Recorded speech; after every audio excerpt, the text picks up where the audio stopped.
Hello everybody. So today, your message is coming from one of my cat decks. I have so many now at this point. I can't even remember what this one is called. Something with paws, I think. Oh gosh, okay. So what I'm gonna do about this one is a little bit different, kind of like how I did the one for Monday. I picked one card. Actually, I pulled one card, and I'm gonna flip over the deck and read from the bottom. So what you got was Queen of Coins, and there's a little kitty cleaning itself. Queen of Coins, otherwise known as Queen of Pentacles. Pentacles represent Earth. A Queen of Pentacles rules her roost. That's kind of how I've always thought of it. This is a woman who is very, I say woman, but the energy can be feminine, but it can be masculine as well. If somebody is in a Queen of Pentacles, like, you go queen, it doesn't matter. I always say it's gender fluid, so take it as you will. So please take what resonates and leave the rest. So this Queen of Pentacles energy, this is somebody representing that is basically, they can be a homebody, but they're very good at, I want to say systems. That's what's coming into my head. Systems. Why is that? This may be for somebody more specific.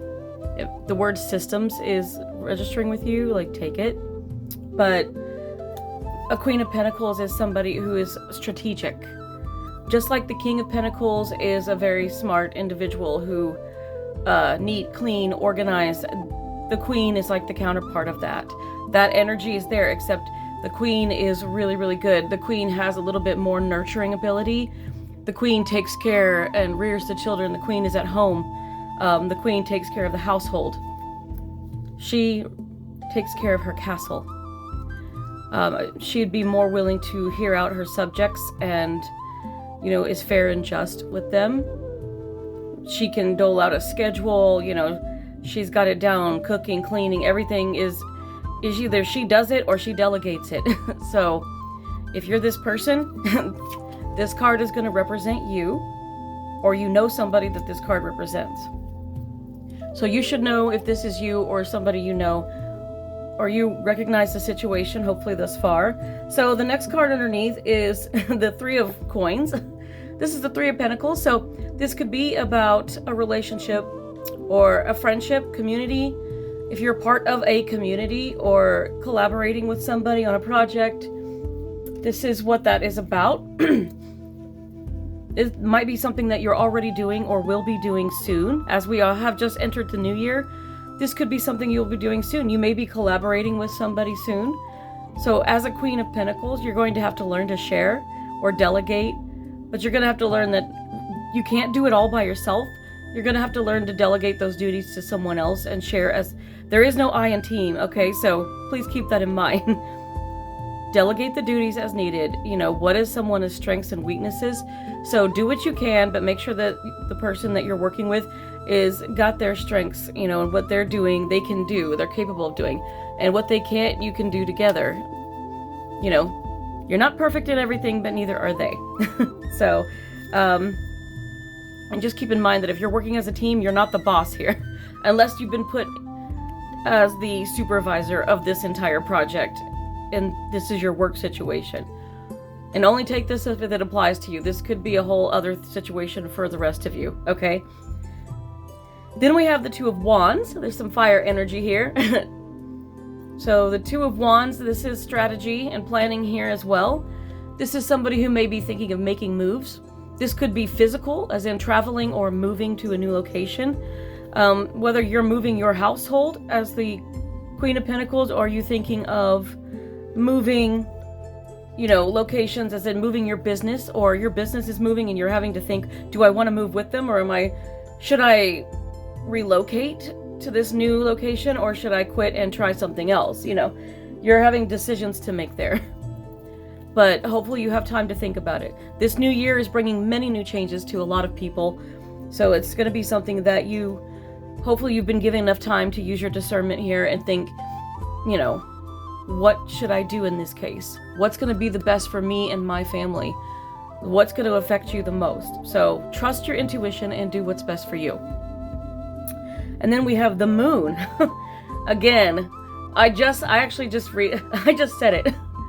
For me, the moon in this case, and I love this, all the cats sitting around yelling at the moon. I love it. For me, the moon is full, which means trust your intuition.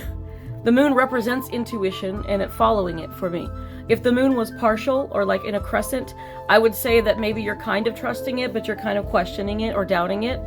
So because it's full and it's bright and it's glowing, when you stare at it, you just know what to do. So trust in it. That's all about trusting your intuition and following the signs and the synchronicities that you're being given by the universe or by spirit, by the creator, however that is coming to you. Trust in it. Because here comes your tower. Tower's not always a bad thing. In this case, it's a cute cat tree with cats playing on it. The tower may make you feel like everything is falling apart, but that is not how it is.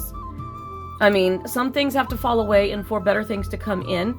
So it may feel like that momentarily, but just think that something better is coming along. Otherwise, the tower could represent a revelation. So something could reveal itself. So maybe there is a surprise here where if you aren't wanting to move away or trust your intuition that if your job or something is relocating or somebody's moving away and you don't want to follow, then you get to go do something else.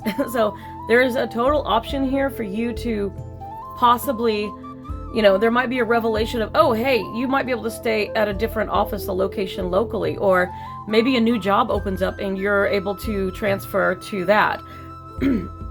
Or maybe it's something better. So everything is going to unfold the way that it's meant to. Just trust in it. And then we have the Queen of Wands. And here the Queen of Wands is trusting in her intuition, but she's also a very creative individual as well and passionate. So trust in that. Trust in your abilities and your skills within whatever it is you're doing, not only at home. If you have some kind of, hobbies or projects or things that you're doing, this may be an entrepreneurship ability too. You may be being called to start a business on your own or a spiritual business.